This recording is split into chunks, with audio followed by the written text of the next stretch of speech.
नमस्कार दोस्तों, मैं अंकुर उपाध्याय स्वागत करता हूं आप सभी का आपके अपने YouTube channel share market analysis में। दोस्तों, बात करेंगे टाटा पावर के स्टॉक के बारे में। इस शेयर के बारे में बात करूं तो ये एक ऐसा स्टॉक है जिसने हालांकि अपने इन्वेस्टर्स, ट्रेडर्स, पोजिशनल ट्रेडर्स किसी ने भी अगर इस स्टॉक में पोजीशन बनाई तो इसने बड़ा पैसा नहीं बना के दिया। अगर आप दूसरे नजरिए से देखें तो जिसने भी इसे अपने दिल पे पत्थर रख के कंप्यूटर की तरह काम करके लोअर लेवल्स पे जब सब बेच रहे हैं तब खरीदा, उसने पैसा बनाया है।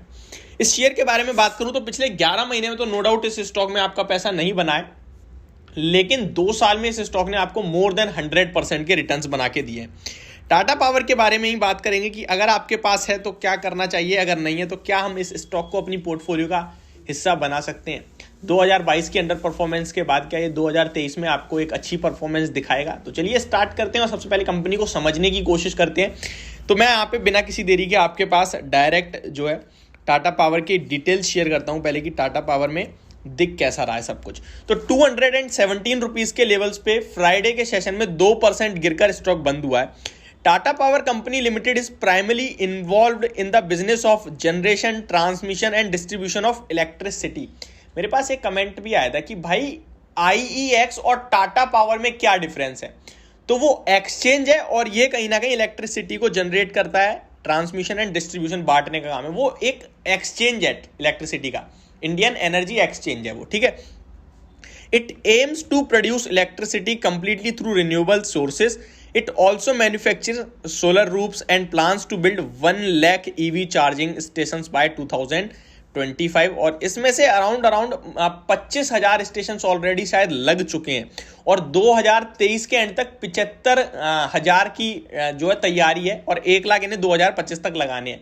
तो मुझे लगता है डेफिनेटली ये टारगेट अचीव करेगी, बल्कि पहले ही कर लेगी कंपनी जो दिखता है। ओवरऑल देखा जाए तो कंपनी नो डाउट अच्छी दिखती है और जो अपने बिजनेस को ग्रो करने की बात है तो यहाँ पे 75,000 करोड़ का कहीं ना कहीं कंपनी केपेक्स भी प्लान कर रही है और रिन्यूएबल्स में स्पेशली फोकस है कंपनी का, क्योंकि उसी से पावर जनरेशन भी कोशिश करती है। अब रिन्यूएबल्स की बात करें तो इस साल कंपनी ने अराउंड 14,000 करोड़ का केपेक्स करा था, जिसमें से प्योर 10,000 करोड़ का केपेक्स तो रिन्यूएबल्स के लिए ही हुआ था।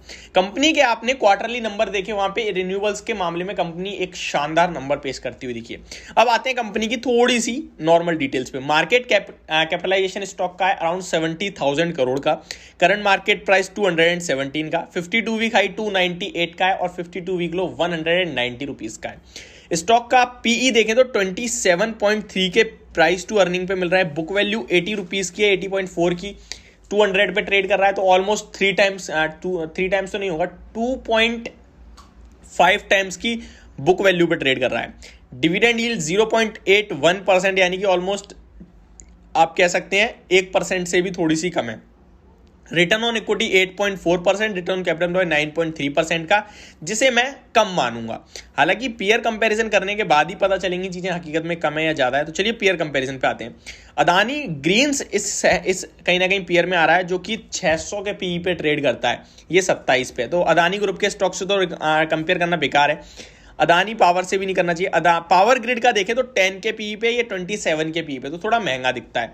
एनटीपीसी 9 के पीई पे है, ये 27, यहाँ भी महंगा है। जेएसडब्ल्यू एनर्जी 22 के पीई पे, ये 27, तो यहाँ भी महंगा है। तो पीयर कंपैरिजन जो मैं कर पा रहा हूँ उसके हिसाब से थोड़ा महंगा दिखता है, ठीक है। तो थोड़ा महंगा दिखता है, हालांकि इसके आगे के लिए जो टारगेट्स हैं वो भी इन कंपनीज के मुकाबले काफी हायर एंड पे हैं, तो इसलिए भी थोड़ा स्टॉक आपको ज्यादा महंगा ट्रेड करता हुआ दिख सकता है। अब आते हैं इसके क्वार्टरली नंबर्स जो कंपनी ने पेश करे थे। तो सितंबर क्वार्टर में कंपनी ने 935 करोड़ का प्रॉफिट पोस्ट कराया और लास्ट ईयर सितंबर में 506 करोड़ का प्रॉफिट था। तो प्रॉफिट ऑलमोस्ट 80% से जंप करता हुआ दिखा है ईयर ऑन ईयर बेसिस पे सितंबर में कंपेयर करें तो। ऑपरेटिंग प्रॉफिट मार्जिन इस क्वार्टर सितंबर में जो कंपनी ने पोस्ट करे थे वो अराउंड 13% के थे और लास्ट ईयर सितंबर में 14% के, तो सिमिलरली कहूंगा मैं। अब आते हैं कंपनी की बैलेंस शीट पे। तो कैश जो शेयर कैपिटल है कंपनी का वो सस्टेन कर रहा है 320 पे, अच्छी बात है। शेयर कैपिटल एक ऐसी चीज है जो जितना ज्यादा ऊपर जाती है उतना नेगेटिव होता है, जितना नीचे आती है उतना अच्छा होता है। तो 2021-22 में तो कंपनी का 320 का ही है, लेकिन 2020 में 270 था, यानी कि 2021 में हो गया 320, तो ये नेगेटिव है और अभी 22 में सस्टेन कर रहा है, तो ये अच्छी बात है। रिजर्व्स की बात करें तो रिजर्व्स बढ़ते हुए दिखे हैं। 2021 में कंपनी के पास 20,500 करोड़ के रिजर्व्स थे, लेकिन एज ऑफ नाउ कंपनी के पास 22,122 करोड़ के रिजर्व्स हैं। बोरोइंग्स की बात करें तो 46,000 करोड़ की बोरोइंग्स कंपनी पे लास्ट ईयर थी, लेकिन अभी बढ़कर ये 51,000 करोड़ की हो गई, यानी कि जो रिजर्व्स है उससे almost in fact more than double company में बोरोइंग्स है, तो ये नेगेटिव है एक। अगर लॉन्ग टर्म बोरोइंग्स देखो तो 29,000 है, शॉर्ट टर्म 19,000 है और लीज लाइबिलिटी 3700 है, तो लॉन्ग टर्म जा रहा है, चलो ये ठीक है। बाकी बोरोइंग्स तो मतलब डेट तो कंपनी पर अच्छा खासा दिख रहा है। शेयर होल्डिंग पैटर्न की बात करूँ तो प्रमोटर्स अराउंड 46.8% होल्ड करते हैं और FIIs 10.28%, DIIs 14.19%, पब्लिक के पास 28% का स्टेक है।